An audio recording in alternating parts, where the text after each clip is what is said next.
BPSC TRE 3 के TGT level के इम्तिहान में पूछे गए उर्दू के अहम सवालात आज हम डिस्कस करेंगे। आप हमारी इस क्लास को लाइक कीजिए, शेयर कीजिए, हैदरी स्टडी पॉइंट को ज़रूर सब्सक्राइब कीजिए। चलिए, आज का हमारा पहला सवाल है कि उर्दू की दाग बेल पंजाब के इलाके में पड़ी, ये किस मुहक्किक का ख्याल है? क्या ये मसूद हुसैन खां का? जी नहीं, मसूद हुसैन खां ने ये कहा कि उर्दू दिल्ली और गिरदो नवाह में पैदा हुई। क्या ये सैयद सुलेमान नदवी का ख्याल है? जी नहीं, सैयद सुलेमान नदवी ने अपनी किताब नक़ूश सुलेमानी में सरज़मीन सिंध को उर्दू की जाए पैदाइश करार दिया है। अब बचा महमूद शिरानी। तो महमूद शिरानी ही हैं जिन्होंने उर्दू की दाग बेल पंजाब के इलाके में पड़ी ये बात कही। इन्होंने एक किताब लिखी थी जिसका नाम था पंजाब में उर्दू। अपनी इस किताब में इन्होंने ये नज़रिया पेश किया। इनकी एक और अहम किताब है, महमूद शिरानी की एक किताब का नाम है तनकीद शेरुल अजम। ये उर्दू तहकीक के मुअल्लिम अव्वल कहे जाते हैं। गुरु नानक का कलाम किस ज़बान में मिलता है? उर्दू में, पंजाबी में या फ़ारसी में? तो गुरु नानक का कलाम हमें पंजाबी ज़बान में दस्तयाब है। गज़ल किस ज़बान का लफ्ज़ है? तो गज़ल अरबी ज़बान का लफ्ज़ है जिसके मानी है औरतों से हुस्न इश्क की बातें करना। अब गज़ल के बारे में कुछ अहम पॉइंट्स मैं बताने वाला हूँ, गौर से सुनिएगा। गज़ल की खुसूसियत में ईजाज़ व इख्तिसार है। गज़ल जो है ये इसका जो पहला मिसरा होता है उसको हम मतला कहते हैं, जो कि दोनों मिसरे हम काफिया और हम रदीफ होते हैं। गज़ल का दूसरा मिसरा भी अगर हम काफिया और हम रदीफ हो जाए तो उसे हम हुस्न मतला कहेंगे। गज़ल का जो सबसे अच्छा शेर होता है उसको हम बैतुल गज़ल या फिर शाह बैत कहते हैं। गज़ल का आखिरी शेर जिसमें शायर अपना कलमी नाम यानी कि तखल्लुस इस्तेमाल करता है उसे हम मक़ता कहते हैं। गज़ल के तमाम मिसरे एक ही वज़न में और एक ही बहर में होते हैं। गज़ल में कम से कम 5 शेर होते हैं, ज़्यादा से ज़्यादा की कोई कैद नहीं है। गज़ल का हर शेर एक इकाई होता है, यानी इसमें ख़यालात का तसलसल नहीं होता है, एक ही शेर में पूरी बात कह दी जाती है। तो गज़ल किस ज़बान का लफ्ज़ है? अरबी ज़बान का लफ्ज़ है। ऑप्शन सी करेक्ट होगा। जॉन गिलक्रिस्ट का पूरा नाम? तो जॉन बार्थविक गिलक्रिस्ट इनका पूरा नाम था। फोर्ट विलियम कॉलेज में इन्होंने बहुत से कारहाय नुमायाँ अंजाम दिए। फोर्ट विलियम कॉलेज के ये शोबे उर्दू के सदर थे। अब इनके बारे में एक कौल मौलवी अब्दुल हक का है जो कि काफ़ी ज़्यादा मशहूर है, अक्सर पूछा जाता है। मौलवी अब्दुल हक लिखते हैं कि जो एहसान वली ने उर्दू शायरी पर किया वही एहसान गिलक्रिस्ट ने उर्दू नस्र पे किया। ये मौलवी अब्दुल हक का कौल जॉन गिलक्रिस्ट के बारे में है। जॉन गिलक्रिस्ट ये स्कॉटलैंड का रहने वाला था, पेशे से ये डॉक्टर था। जॉन गिलक्रिस्ट ने किताबों की इशाअत के लिए हिंदुस्तानी प्रेस के नाम से एक इदारा कायम किया था, जहां से फोर्ट विलियम कॉलेज के ज़ेर साया मीर अमन की मशहूर ज़माना दास्तान बागो बहार भी शाये हुई थी। गिलक्रिस्ट के इंग्लिस्तान लौट जाने के बाद उसी की तजवीज़ पर ये 1804 में इंग्लैंड लौट गया था, लेकिन इसने रिकमेंड किया था कि उर्दू को सरकारी ज़बान बना दिया जाए। तो इसी की तजवीज़ पर अमल करते हुए 1832 ईस्वी में उर्दू को सरकारी ज़बान का दर्जा मिला था। गिलक्रिस्ट अंग्रेजी जबान का शायर भी था। इसकी नज़्में इबादत बरेलवी ने मुरत्तब करके शाये कराई हैं। तो गिलक्रिस्ट के बारे में सभी अहम बातें आपने जान ली।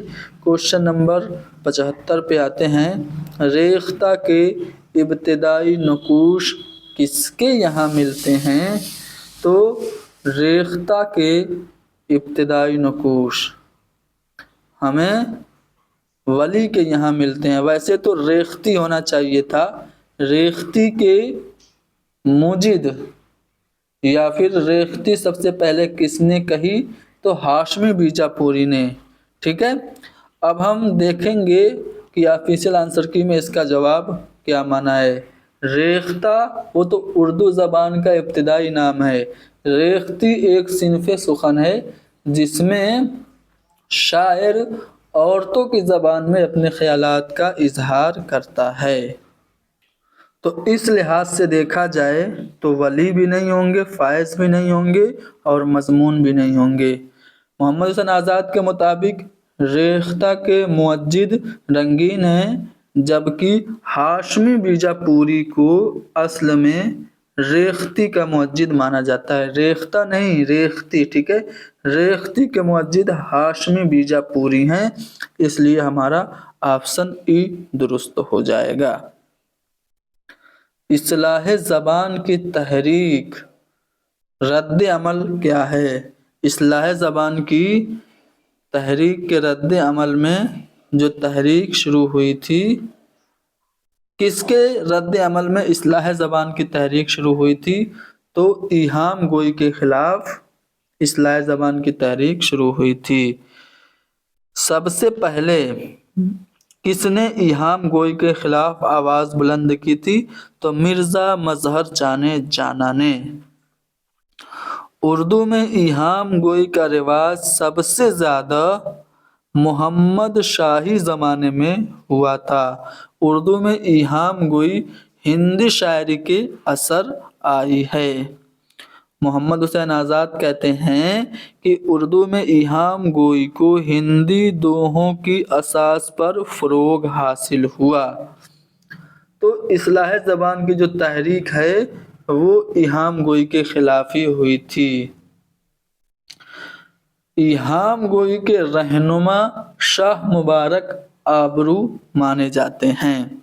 इससे मुताल्लिक़ एक सवाल आगे आएगा। चलिए, असदुल्ला खां पैदा हुए थे तो 27 दिसंबर 1797 में पैदा हुए थे। 98 है, 99 है, 96 है, 97 कहीं नहीं है, इसलिए हम कहेंगे कि ऑप्शन ई हमारा सही होगा। सौदा के हम असर कसीदा निगार, देखिए इनमें तीनों में अगर सौदा के हम असर देखेंगे तो मीर तकी मीर ही हैं। आप सोच रहे होंगे मीर तकी मीर कसीदा निगार हैं। वैसे तो मीर तकी मीर गज़ल के लिए मशहूर हैं, लेकिन मीर तकी मीर ने कसीदे भी लिखे। इन्होंने कुल 8 कसीदे लिखे। 3 कसीदा हज़रत अली अलैहिस्सलाम की शान में और 1 कसीदा इमाम हुसैन अलैहिस्सलाम की शान में लिखा। ठीक है, तो टोटल इन्होंने 8 कसीदे लिखे थे मीर तकी मीर ने। तो हम कह सकते हैं कि सौदा के हम असर मीर तकी मीर हैं, इसलिए सौदा के हम असर कसीदा निगार मीर तकी मीर को हम मान सकते हैं। क्वेश्चन नंबर 79, सौदा को कसीदे का नक्काशे अव्वल किसने कहा था? देखिए, उर्दू कसीदे का नक्काशे अव्वल मिर्ज़ा मोहम्मद रफ़ी सौदा को कहा जाता है। अब ये सवाल पैदा होता है कि किसने इनको उर्दू कसीदे का नक्काशे अव्वल कहा था? तो मुसहफ़ी ने कहा था। जी हाँ, इनके बारे में कुछ और भी ख़यालात हैं, मैं चाहता हूँ कि आपको बारी बारी से बता दूँ। मीर हसन ने सौदा को कसीदा व हिज़्व में साहिब यद बैज़ा बताया। मिर्ज़ा अली लुत्फ़ ने लिखा कि कसीदा तो ख़त्म मिर्ज़ा सौदा पर हुआ। इमदाद इमाम असर कहते हैं, क्या कहते हैं इमदाद इमाम असर? कि अगर सौदा ना होते तो उर्दू कसीदे को ज़ेरे बहस लाना भी फजूल होता। अब्दुल सलाम नदवी कहते हैं कि اردو قصیدہ نگاروں میں سودا सबके सरखेल हैं। سید احتشام حسین نے ان کے بارے میں لکھا کہ وہ اپنی قلم کی نوک زہر میں بجھا لیتے تھے اور ان کی نظموں سے آگ کی لپٹیں نکلنے لگتی تھیں۔ محمد حسین آزاد ان کے بارے میں کہتے ہیں کہ وہ اس میدان میں یعنی قصیدہ نگاری کے میدان میں فارسی کے نامی شہسواروں کے ساتھ عنان در عنان ہی نہیں گئے بلکہ اکثر میدانوں میں آگے نکل گئے۔ تو یہ ہیں اردو قصیدے کے نقاش اول مرزا محمد رفیع سودا۔ یہ بات کس نے کہی تھی؟ مصحفی نے کہی تھی۔ غالب کے اردو قصائد کی تعداد، ابھی میں نے میر تقی میر کے قصیدے بتایا کل کتنے؟ 8۔ اب اسی کو آدھا کر دو تو غالب کے قصیدے ہو جائیں گے کتنے؟ 4۔ غالب کے کل اردو قصیدوں کی تعداد 4 ہے۔ ٹھیک ہے، 2 حضرت علی علیہ السلام کی شان میں اور 2 بہادر شاہ ظفر کی شان میں، کل 4 قصیدے غالب نے لکھے۔ غالب کو اپنے قصیدوں کی تشبیہ پر بڑا ناز تھا، یہ پوائنٹ یاد رکھنا ہے، پوچھا جاتا ہے۔ گیان چند جین نے لسانیات کی تعریف کی، کیا کی؟ کہ زبان کے باقاعدہ مطالعہ کو لسانیات کہتے ہیں۔ یہ گیان چند جین نے لسانیات کی تعریف میں لکھا۔ دبستان لکھنؤ سے وابستہ شاعر، دیکھیے دبستان لکھنؤ کے بارے میں چاہتا ہوں کہ آپ کو بتا دوں دبستان لکھنؤ کی خصوصیات کیا تھیں، یہ بھی آپ لوگوں کو پتہ ہونا چاہیے۔ دیکھیے دبستان لکھنؤ جو ہے وہ دبستان دلی سے قدرے مختلف تھا۔ یہاں حسن و عشق کی باتیں ہوتی تھیں، یہاں پر خارجیت پہ زور دیا جاتا تھا، یہاں کے شعراء کے یہاں نشاطیہ عنصر زیادہ نظر آتا تھا، تصنع اور بناوٹ ہوتی تھی، لفظی رعایت، ضلع جگت، تشبیہ اور استعارے کا استعمال زیادہ ہوتا تھا، عریانیت، فحش نگاری اور نسائیت اور جنس زدگی زیادہ ہوتی تھی، معاملہ بندی اور مبالغہ آرائی لکھنؤ کے شہروں میں زیادہ ہوتی تھی۔ تو یہ سب لکھنؤ کے دبستان کی خصوصیات ہے۔ دبستان لکھنؤ کے نام سے ایک اردو کا دبستان لکھنؤ کے نام سے ایک کتاب بھی ہے، اس کی ہے ابو اللیث صدیقی کی ہے، اکثر پوچھی جاتی ہے تو میں نے آپ کو بتا دی۔ اب دیکھیے لکھنؤ کے دبستان کے شاعروں کی بات ہو رہی ہے تو کچھ اہم شعراء جن میں انشا جرأت، مصحفی، خواجہ حیدر علی آتش، میر انیس مرزا دبیر، میر حسن، پنڈت دیا شنکر نسیم، مرزا شوق، منیر شکوہ آبادی، جی ہاں منیر شکوہ آبادی ان میں سے ایسے ہیں جو دبستان لکھنؤ سے وابستہ تھے۔ کوشچن نمبر 83 پہ آتے ہیں۔ 83 میں پوچھا جا رہا ہے کہ شاہ سلطان احمد شاہ بہمنی کے دور میں فخر الدین نظامی کی لکھی گئی مثنوی، دیکھیے بہمنی دور میں ہی اردو کی پہلی مثنوی کہی جانے والی قدم راؤ پدم راؤ لکھی گئی، ٹھیک ہے۔ تو فخر الدین نظامی کی مثنوی ان میں سے کون ہے؟ قدم راؤ پدم راؤ ہے۔ کتب مشترک کس کی ہے؟ ملا وجہی کی ہے۔ اور 9 سرہار کس کی ہے؟ تو اشرف بیابانی کی ہے، جن کو اردو کا پہلا مرثیہ نگار کہا جاتا ہے، لیکن فخر الدین نظامی کی جو مثنوی ہے وہ قدم راؤ پدم راؤ ہے، آپشن سی درست ہوگا۔ چلو، محمد اسماعیل میرٹھی کی پیدائش ہوئی تھی بمبئی میں، لکھنؤ میں یا پھر لاہور میں؟ جی نہیں، جیسا کہ نام سے ہی پتہ چل رہا ہے ان کے نام میں میرٹھی لگا ہوا ہے نا، تو یہ میرٹھ میں پیدا ہوئے تھے۔ اسماعیل میرٹھی شاعر اطفال کی حیثیت سے جانے جاتے ہیں، یعنی ان کو بچوں کا شاعر کہا جاتا ہے۔ 1844 عیسوی میں میرٹھ میں پیدا ہوئے تھے اور 1917 عیسوی میں ان کا انتقال ہوا تھا۔ ان کی شاعری کے استاد مرزا غالب تھے۔ اردو میں انگریزی نظموں کا سب سے پہلے ترجمہ کس نے شروع کیا تھا؟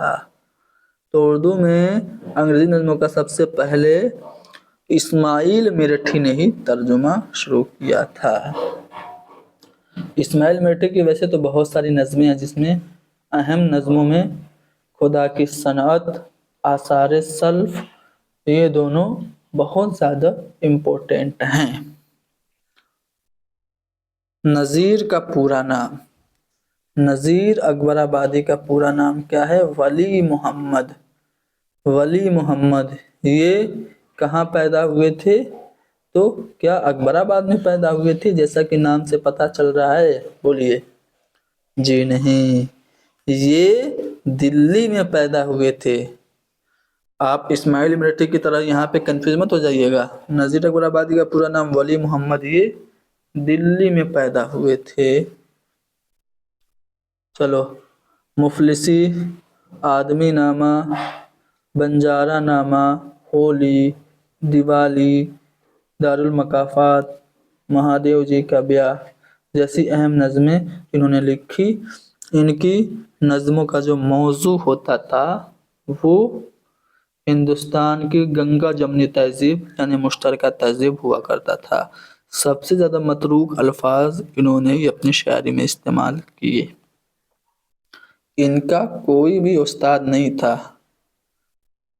نذیر اکبر آبادی نے شاعری میں کسی کی شاگردی اختیار نہیں کی تھی۔ نذیر کا وجود ہی اردو شاعری کی بے نظیر تنقید ہے۔ کلیم الدین احمد نے نذیر اکبر آبادی کے بارے میں لکھا تھا۔ نیاز فتح پوری نے نذیر کو چٹکلے باز شاعر کہا تھا۔ شمس الرحمن فاروقی کہتے ہیں کہ نذیر کا دماغ چھوٹا اور تجربہ محدود تھا۔ نذیر اکبر آبادی اردو شاعری کے آسمان پر ایک درخشندہ ستارہ ہیں، یہ کلیم الدین احمد نے کہا تھا۔ نذیر کی نظم تھی کلجگ، اس کو مجنوں گورکھپوری نے روسوں کے معاشرتی عہد نامہ کے مماثل قرار دیا ہے۔ چلو، جدید اردو تنقید، اصول و نظریات، اس کتاب کے مصنف کون ہیں؟ تو یہ ہیں شارب رودولوی۔ اب میں چاہتا ہوں کہ شارب رودولوی کی کچھ اہم تصانیف آپ لوگوں کو بتا دوں۔ شارب رودولوی پہ عرشیہ جبی نے تحقیقی کام کیا ہے۔ چلیے، شارب رودولوی کی اہم تصانیف: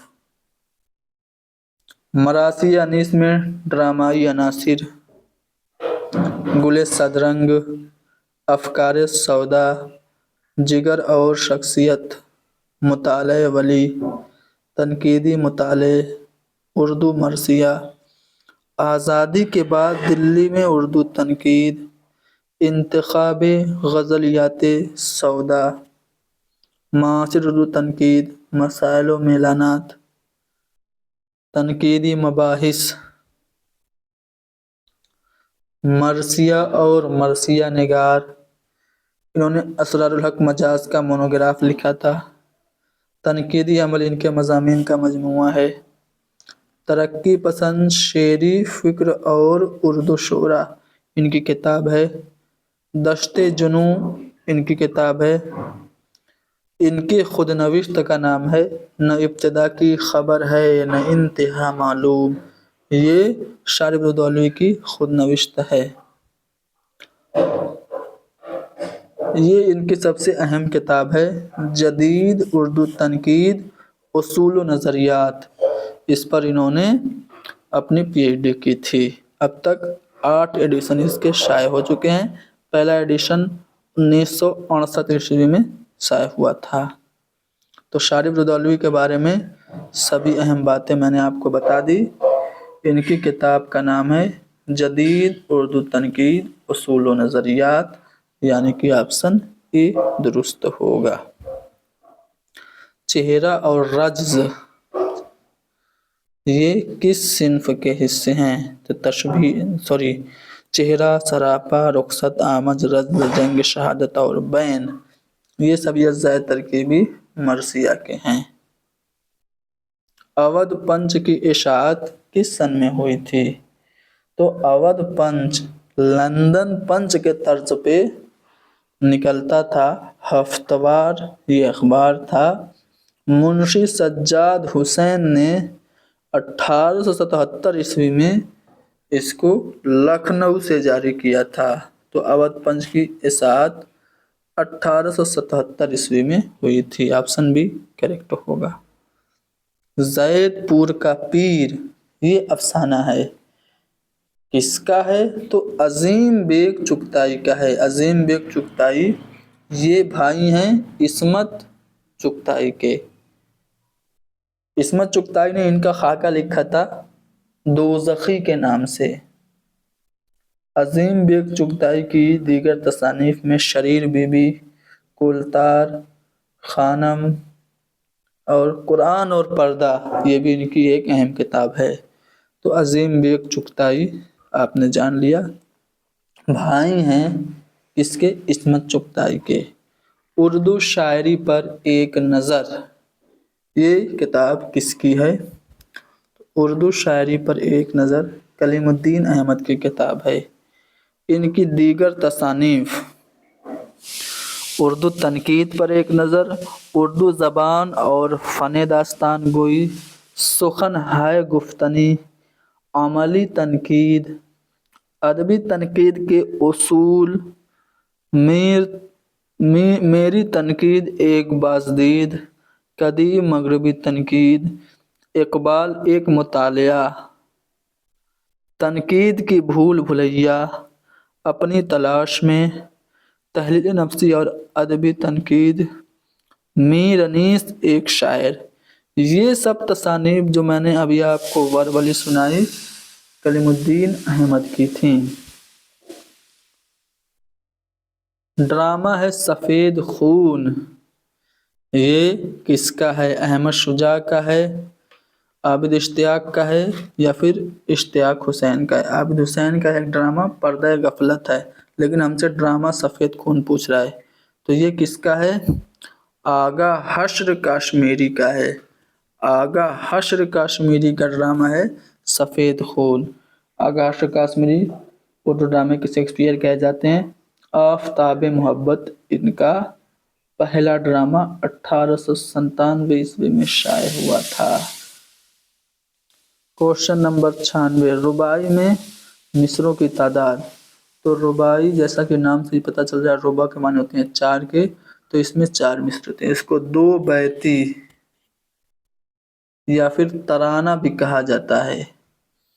इसके लिए एक ही बहर मखसूस है जो बहरे हजज कहलाती है। ये बहरे हजज में ही ये रुबाई होती है और इसके औज़ान भी मुख्तस हैं, 24 वज़न होते हैं इसके। इहाम गोई का मुअज्जिद किसे तस्लीम किया जाता है? तो मज़मून को। हाफिज़ आंसर की में मज़मून को इहाम गोई का मुअज्जिद माना गया है।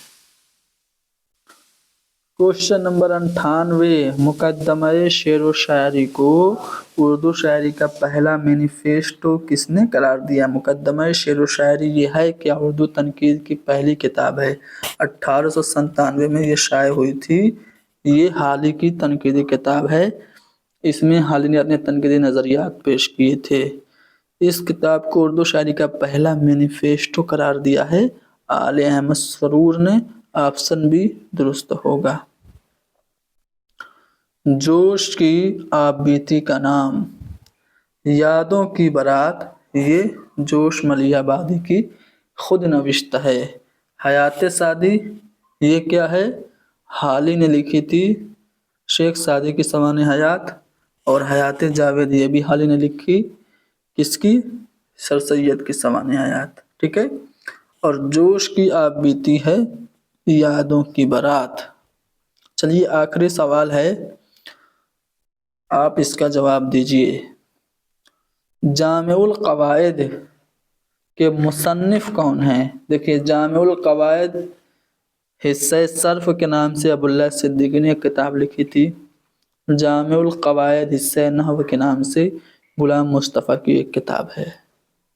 लेकिन ये फ़ारसी की किताब जामिउल कवायद की बात हो रही है, तो तो ये मोहम्मद हुसैन आज़ाद की किताब है। ठीक है, 30 सवालात हमने तफसील से हल कर लिया। एक सवाल मैं आप लोगों से कर रहा हूँ और इस क्लास को ख़त्म कर रहा हूँ। ऊद हिंदी ये अफसानों का मजमूआ है कि खतूत का या कहानियों का, या फिर एक से ज़्यादा ऑप्शन दुरुस्त है, या फिर इनमें से कोई सही नहीं है। क्वेश्चन नंबर 101 का जवाब आप सभी लोग कमेंट में देंगे। उम्मीद है आप लोगों को क्लास पसंद आई होगी। पसंद आई है तो लाइक करिए, शेयर करिए। आप लोग चैनल को सब्सक्राइब नहीं करते हैं, इसका मुझे बहुत गिला है। चैनल सब्सक्राइब करिए यार, इससे अच्छा अगर उर्दू में आपको कंटेंट मिले तो बेशक ना करिए, लेकिन मैं दावे के साथ कह रहा हूँ कि बिना तड़क भड़क के, बिना दिखावे के, एकदम आराम से, मुतमईन तरीके से और सादगी से आपको इतना अच्छा कंटेंट दे रहा हूँ, मुझे नहीं लगता कि यूट्यूब पे कहीं पे दस्तयाब होगा। बहरहाल क्लास को लाइक करके चैनल को सब्सक्राइब कर दीजिए। Thank you very much.